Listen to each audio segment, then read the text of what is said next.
Hi, I'm Karen Kinnaird. I'm president of Cuddles Cat Rescue, and we are a nonprofit 501c3 organization. And I wanted to show you where our rescue is. We were donated this space. We do have to pay utilities and part of the property tax, but I wanted to show you we cannot be open to the public because this is an old building and this is another business that we have to make appointments for people to come see our kittens and cats. So always a volunteer has to be with somebody that comes in here. So the space that we have is up the steps on the second floor. We have to come up and down these steps a lot because there's no water upstairs at all. So we will show you when we come back down. But this is very steep steps to our rescue.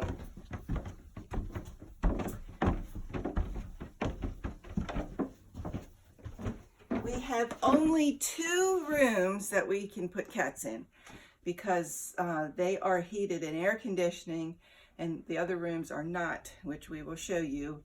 And those are storage rooms. So I will show you our first room. This is where our incoming cats are.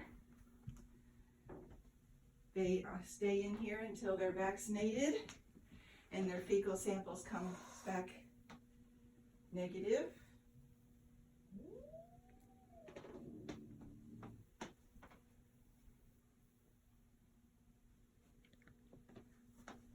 And then once they're vaccinated, spayed and neutered,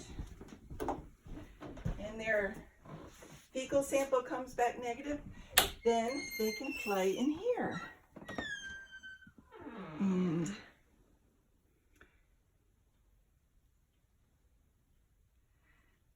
some cats don't get along with others, so they have to be in all day, but then they can come out at night and the other cats can stay in their cages. Now, because there's no water up here, we have to pour the old water from their water dishes into buckets. And then we take the buckets downstairs to dump it. We have a bucket for each room. And we keep the water in old milk jugs that we clean out and keep.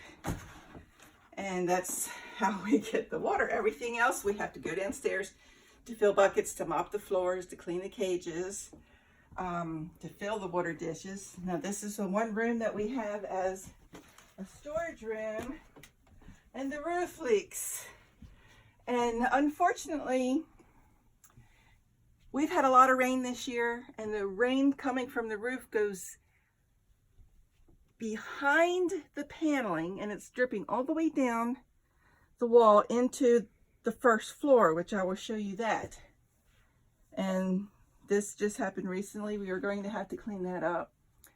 And there's over there's some other roof leaks. And then this is another room that we use after we disinfect everything. We put it in here.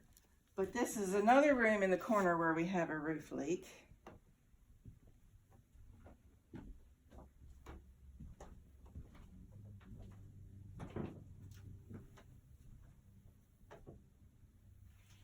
We are a small rescue, so we are limited to the number of cats we can have, but if we had a nicer space, we can certainly have more cats, and we need like a washer and dryer to wash towels. Fortunately, right now we have a volunteer that takes everything home.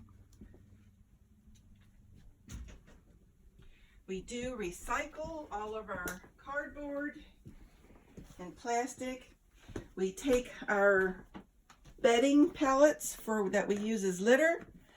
We recycle that at the compost pile at our local orchard. And so we're trying to get to where we have almost zero waste, but we're doing good. And then we will come down this way.